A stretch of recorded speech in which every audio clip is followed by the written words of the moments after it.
Hello, my name is Ricky Porter, and welcome to At Home in Dublin with Ricky Porter. Today we're going to visit with a good friend of mine, a loyal citizen of Dublin, and a longtime businessman, Jeff Davis of Alterra Network. Welcome, Jeff. Thank you. Good morning. Good to be Pleasure with you. here. Good to be with you. Yeah. You've been on the show before, Right. as a sponsor of At Home in Dublin with Ricky Porter, Right. and you've also been on. What did we talk about before? Just the state of State of Dublin. Yeah, the youth, how I saw, the future, Good. the Yeah. youth, the Yeah. underlying everything. The underlying everything. Yeah, Yeah, in my yeah. opinion. Right. So, Well, today we want to cover a couple of particular subjects, largely because you've been involved with them, and also because of your academic background. Not that's pretty limited. No, it's not. You're a graduate of the University of Georgia, correct? That's right. And what was your major? Economics. Economics. So your interest in history, where did that come from? I don't know. Just always had it. I guess maybe finding arrowheads when I was a child. I just always have been drawn to it. Now, finding what? Arrowheads, Arrowheads. Indian Really? points. And where did you find them? Oh, all these fields around here. My dad used to farm, and every time you hair up the ground, it rained. You turn over dozens of them, and so yeah, that was always fun. I've always been drawn to local history, not so much world history, but the more local it is, the more I've always liked it. State history, local history. I like to be able to go down to Blackshear's Ferry and know that that's where the Muskogee people have been living and crossing for 5,000-6,000 years. I mean, just to be able to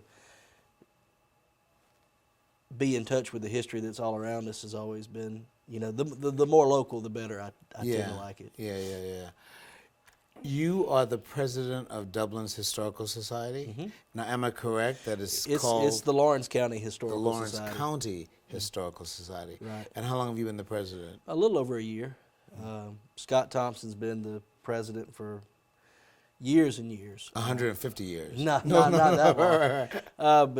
But Scott's still the driving force. I mean, Scott is our community walking historian, but A great value and asset to Dublin. it is. It's we're in our new home, relatively new. We're at 702 Bellevue in the old Catherine Clark's old home on the corner of Calhoun and Bellevue, and that's been wonderful. We're in the old Carnegie Library before downtown, but Correct. there weren't any rooms there, and now we have rooms. We can stage exhibits, take them up, take them down. It just feels like a home, and it's just encourage everybody to come out and see it.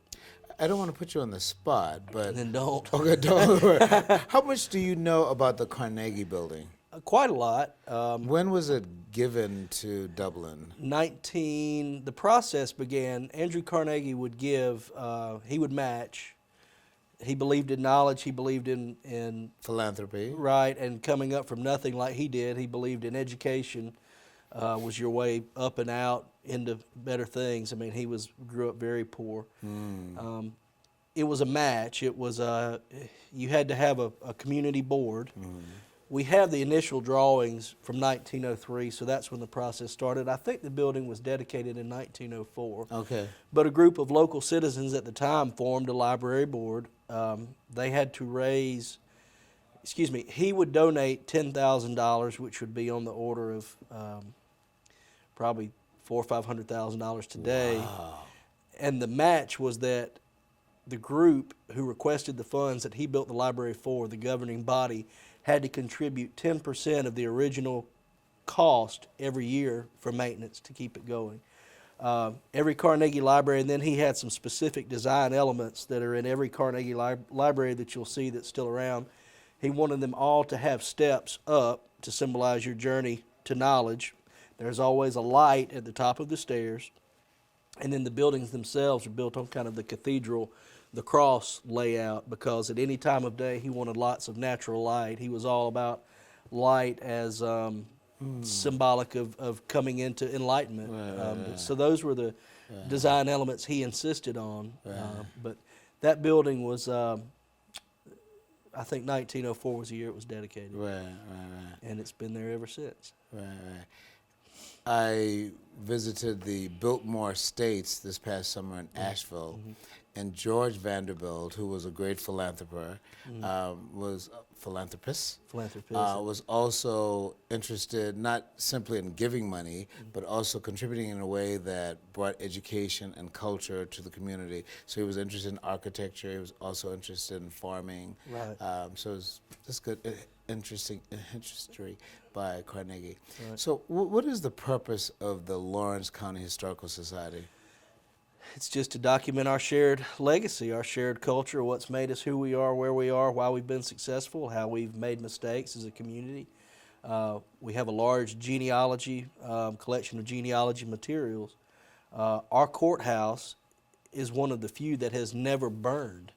I think we're on our 5th courthouse at the current location going back to the early 1800s, but the courthouse has never burned. So Alan Thomas has done But what do you mean by that? That it's one of the few courthouses that have never burned? well, they were old wood buildings made out of fat lighter with pot-bellied stoves Okay, in them. thank you very so much. eventually they all burned. Okay. You had a coal fall out of a pot-bellied stove in the evening, and it's fat lighter, so it would be gone the next day. But we have never had a courthouse fire. So, excuse me. No problem. We have all the original records going back to General Blackshear. We have his will written out longhand. Now, let me interrupt. Who was General Blackshear? General David Blackshear was a Revolutionary War Was that soldier. Blasinger? Thank you. General David Blackshear was born in North Carolina. He was a young Revolutionary War officer, and Let me interrupt you. I now am familiar with the name. Blackshear's Ferry Road. Not only because of Blackshear Ferry Road, but the Civil War. Right. And that aspect of this area. So it didn't dawn on me. So when you mentioned general, Right. now it rings a Revolutionary bell. War general. Revolutionary War. Okay. Right. So Thank you. Oh, you're welcome. So General Blackshear, in 1803, when Lawrence County was proposed, the Oconee River right here was the boundary. Where we are sitting just west of it was still Creek Indian property. But there were some still Creek Indian, however you want to view it, incursions onto the eastern side of the river. And, General Blackshear was told, we'll give you 30,000 acres of land to go down there and keep the peace on the east side of the river, stop the incursions. There was a bluff called Carr's Bluff, right out here just south of the Blackshear's Ferry that we all know, and there was a lot of massacres out there. So General Blackshear, part of the Revolutionary War. And then he came and kept the peace down here between the Indians and the... Has the Lawrence County Historical Society ever published? Do you do any publishing? Scott Thompson has. I don't know that we ever have as a society. Right. Now you're interested in writing and publishing. I am. I'm writing. I don't know about publishing, but the local chapter of the Daughters of the American Revolution has put out an awesome. Back in the 40s, they put out an incredible volume of history at that time. So in the 40s, they were talking about things that had happened 100 years ago then. So a lot of what we know from the early 1800s, the days of the Civil War, slavery, are in that book. So that we do have a legacy, a community legacy of a lot of good information still being at hand, published. And so there's a local chapter of the Daughters of the American Revolution. There is. There is. They're fairly active. Now the Historical Society, it would seem to me that you would need a place to store archival data, artifacts, etc. Right. So you have that now in the Lawrence County Museum? We do. We're for the things that we don't have on display. We're always looking. We're currently looking for more storage area. We're in a few betwixt and between areas, but yes, a lot of the books, the genealogical records are at the library. The library. And then a lot of, or all of the original courthouse records back to the 1800s are in the current courthouse in a big fireproof room, and I've seen those. And so we have things in different places, but they're all fairly secure. I'd like to segue into a subject that is of particular importance to me and to our community. And I'm just assuming, but could be off. But your role as the president of the Historical Society, and now your involvement with the City of Dublin and First African Baptist Church and Right. the eventual building of a monument in Right. honor of Martin Luther King. Did you take on that responsibility as a result of the President's Historical Society, or?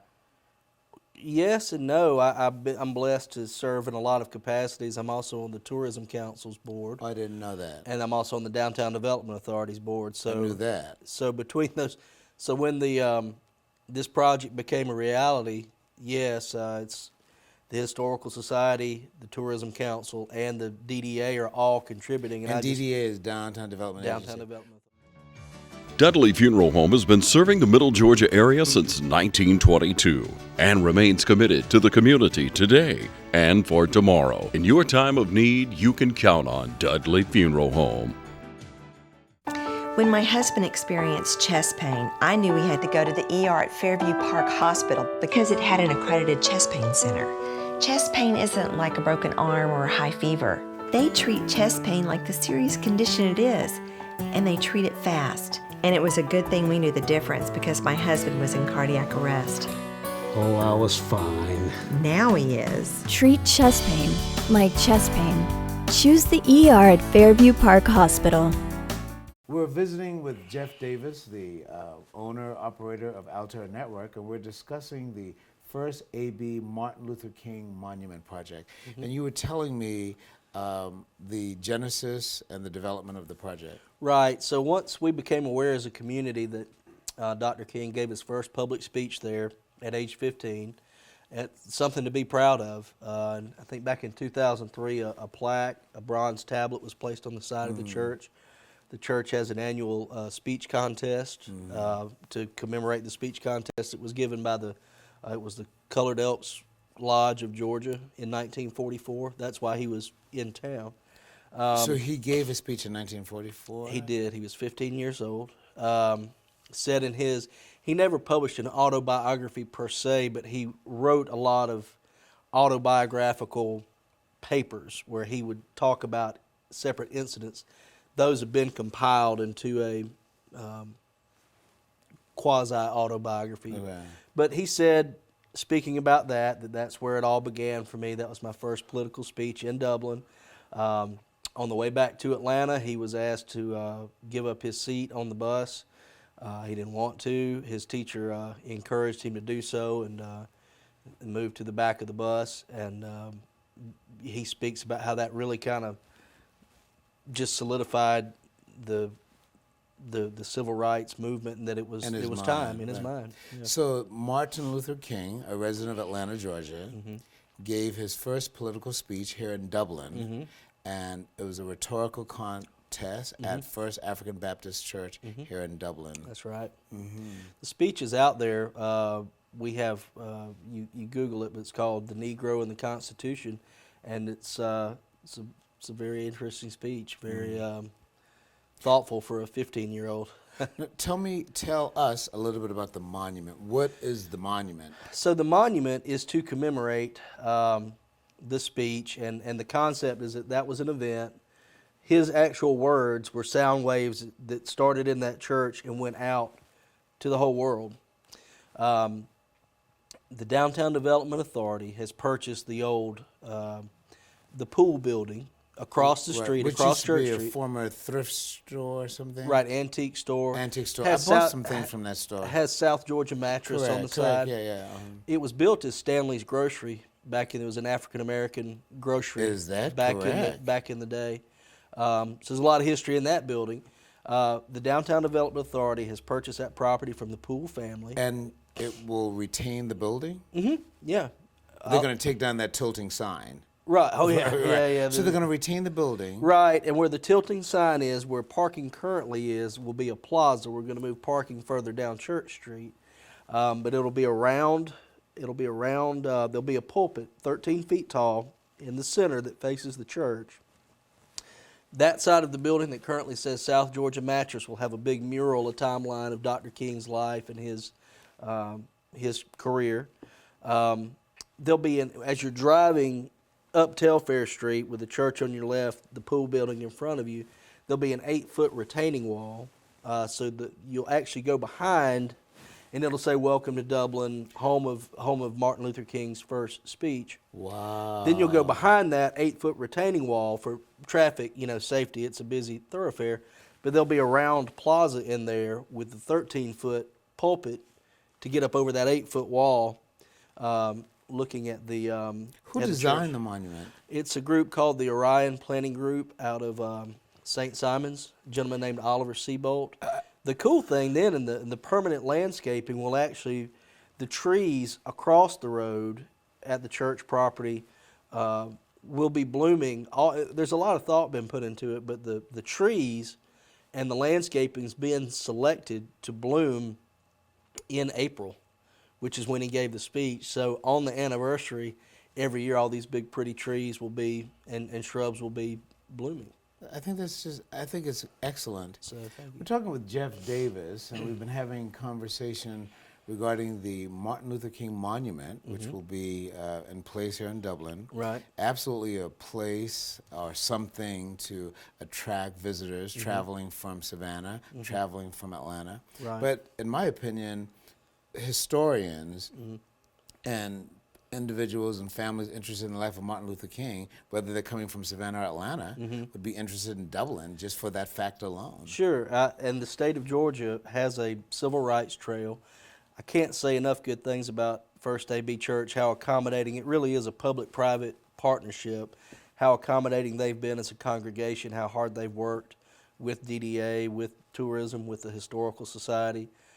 The city of Dublin has done some incredible things, Ms. Drigger, Councilman Davis, former councilman, Miss Julie Drigger. She still speaks and people obey, so she's still very involved. Julie Drigger speaks and people obey. She does. Right, She's right. very effective. She's an effective leader. I interviewed Julie last week. She's a wonderful She's human a wonderful being, human being. and I've enjoyed working with her and getting to know her through this. So the church itself is extremely historical. That congregation has been meeting on that site since the 1860s, since 1869. Since 1869. Right. Right at the same site. At that same site, the old wooden church burned. All the fat lighter buildings burned. Right. All of downtown Dublin burned in 1894. So that old heart pine that they used to build everything once, it could be your neighbor 3 blocks down if his place caught on fire and the wind was coming from that direction, yours would go too. So. Wow. But that current building has been there, the brick building, since 1914. One of the largest bells that's ever been cast by the company that made it's up in the bell tower. Correct.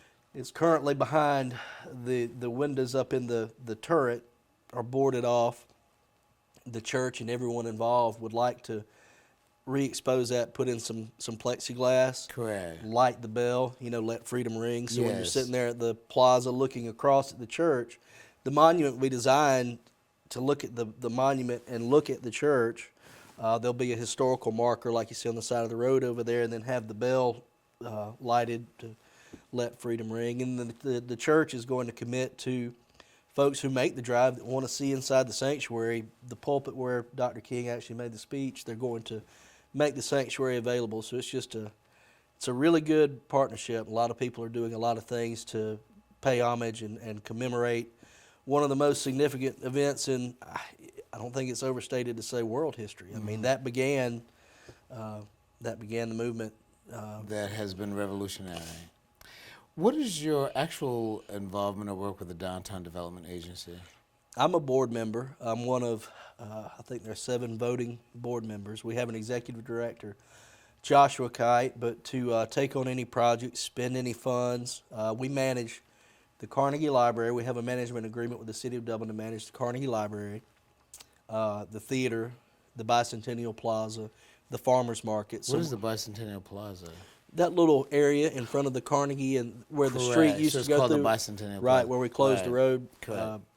That's gotten a lot of visitation, and then we also manage the farmers market. So Tara Bradshaw in particular does an amazing job keeping all those things going. So we manage those properties for the city.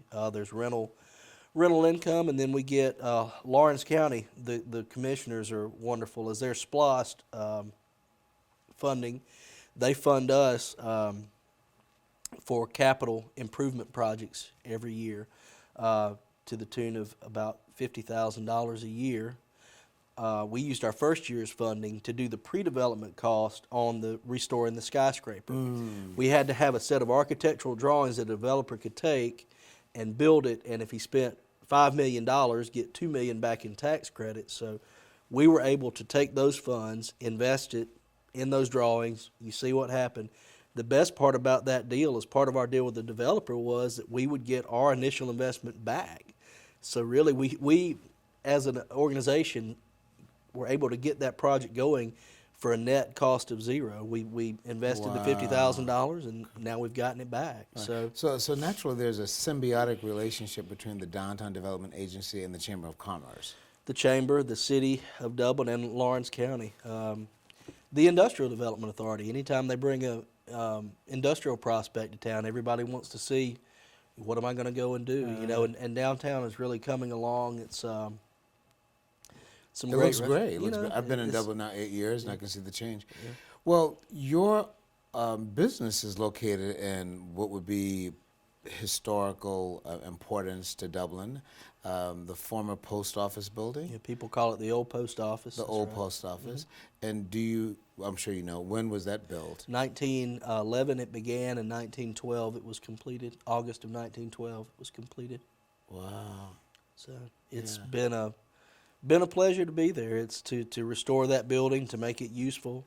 It made good business sense to do it, because even with the restoration cost, I'm in that building far less than I could have been in new construction, and I just love it. I love being downtown. Yeah, I think, all of this reminds me of how history is not something dead. Our history is not something that we push aside in a compartment, but it's living and it's alive. And I think we owe it to the generation that is in high school today, preparing for college, to make history accessible to them. So something like the Martin Luther King Monument, your office being in the old, what do we call it? The old post office. The old post office building. I think it's making history accessible. If you can preserve it, it needs to be preserved for future generations and for those that came before. Frank G. Corker and all the folks that were instrumental in the Carnegie, they did that for us. They did that for the citizens of that day, but we're still benefiting from that. So, I'm talking with Jeff Davis, and we're going to continue our conversation after a moment. Guys, we know what it's like. Good people like you find themselves in situations like this all the time. Baby, when you were young, your father lost his job, and we found ourselves in the same situation that you guys are in right now. It was the hardest time of our lives, but a friend of the family recommended Lumen Earl. Lumen Earl helped us out years ago, and he'll help you too. Lumen Earl, solving people's financial problems for over 30 years. Call today for your free consultation. I'm Marcus Clements with Clements & King Insurance. We offer dental, life, health, and vision insurance for seniors. Blue Cross Blue Shield, Mutual of Omaha, Humana, United Healthcare, and other carriers have insurance designed especially for seniors. Are you confused trying to navigate the internet for your insurance questions? Call Clements & King Insurance. We take all the confusion out of your insurance questions. We have a friendly staff ready to assist you. Call today for an appointment. Welcome to At Home in Dublin with Ricky Porter. I'm visiting with Jeff Davis, the owner and operator of Alterra Network, located in the old post office building here in Dublin. We've been talking about history, your work with the Historical Society as president.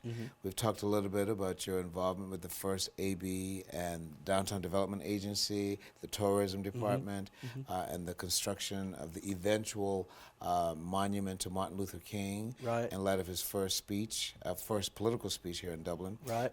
What is the actual date of completion for the monument? Or what is the tentative theoretical date? The tentative theoretical date for Rebecca McWilliams is going to get mad at me if I botch this.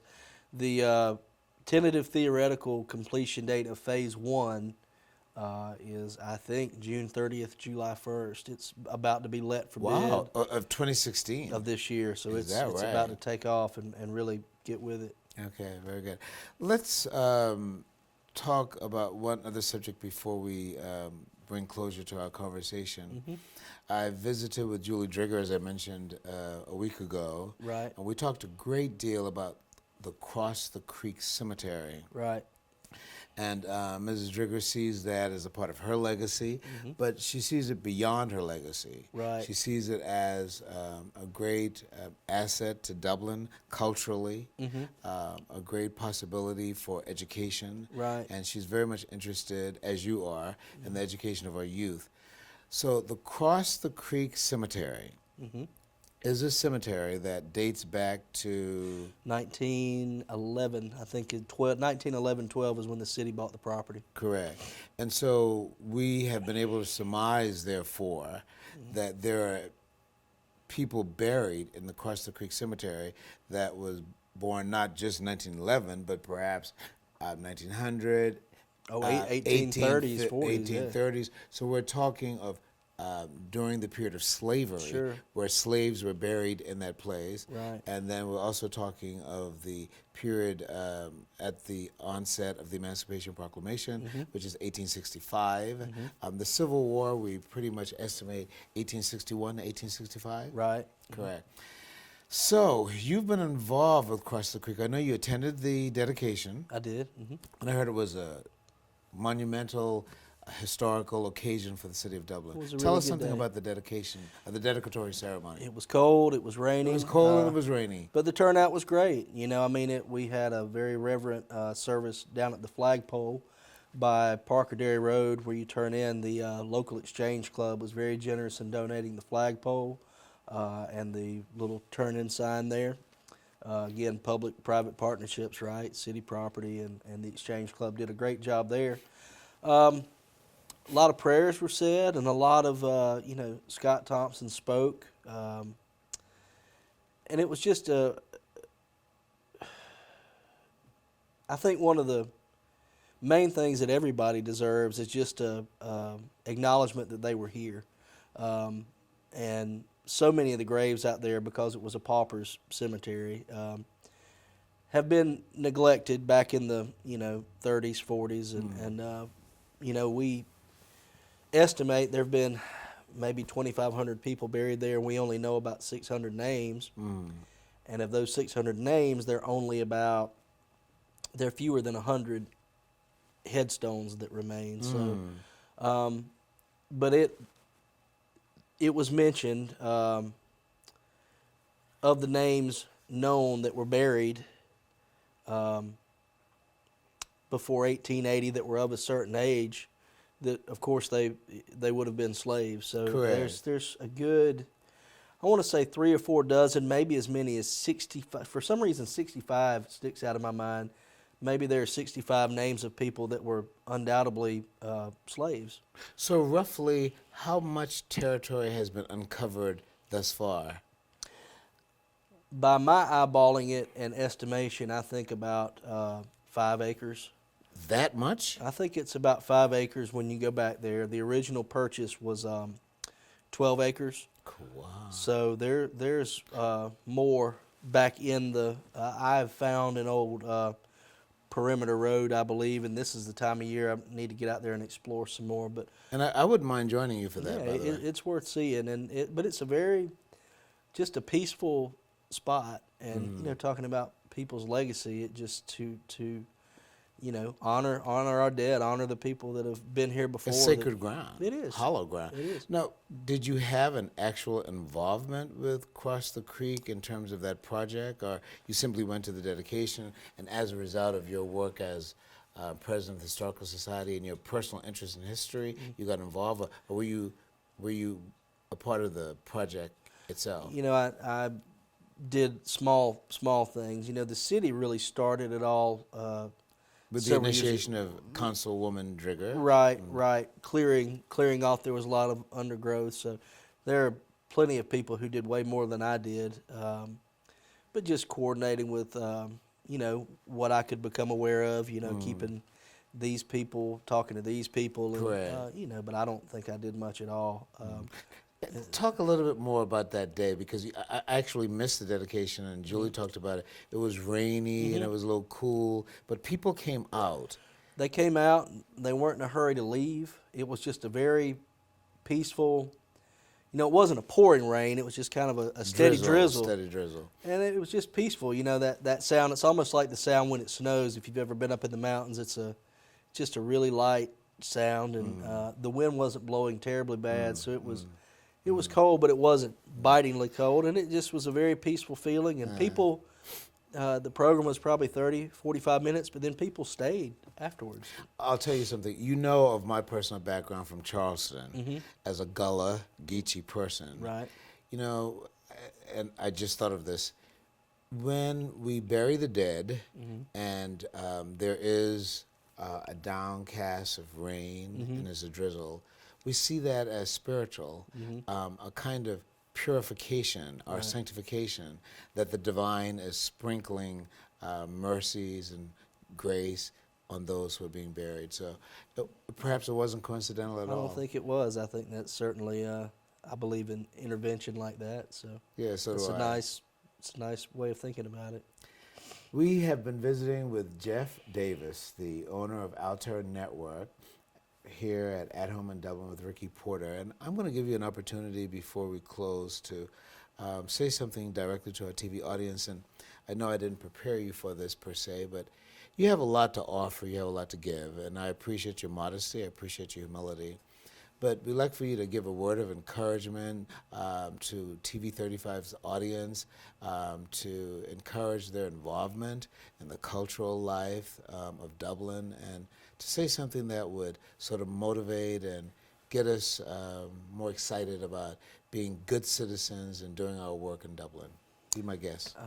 Okay, I'll try. You know, I think we are doing well as a community. We're coming back from the recession. You know, our unemployment rate, I was talking to Brad Lofton, our Industrial Development Authority chairperson, president. Our unemployment rate is 20% lower than it was this time last year. Construction's picking back up.